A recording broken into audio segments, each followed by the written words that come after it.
tersangkanya, Pak? Ya, kalau melihat pasal 90 ayat 2 tidak boleh. Yang harus disampaikan itu adalah basicingnya, penetapan tersangkanya. Kalau ada surat pengantar boleh-boleh saja, tapi yang wajib harus disampaikan adalah basicingnya, penetapannya. Kenapa demikian? Karena yang berdampak hukum itu penetapannya.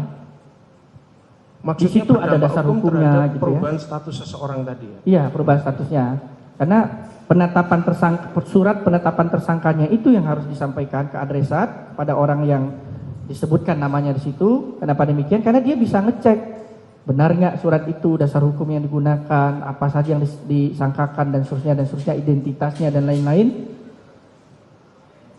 Karena itu akan menentukan hak hukum dia. Baik. Selanjutnya Pak, berkaitan dengan batas waktu yang disebutkan tadi ya Pak, 1 hari pemberitahuan. Batas waktu dalam prosedur administratif bukanlah sekedar formalitas.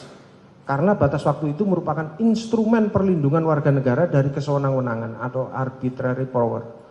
Jika hal itu dikaitkan dengan batas waktu pemberitahuan surat penetapan tersangka kepada tersangka yang hanya 1 hari sejak surat penetapan tersangka itu dikeluarkan, yang ternyata tidak dipenuhi atau dilanggar, apa akibat hukumnya terhadap keabsahan surat penetapan tersangka tersebut?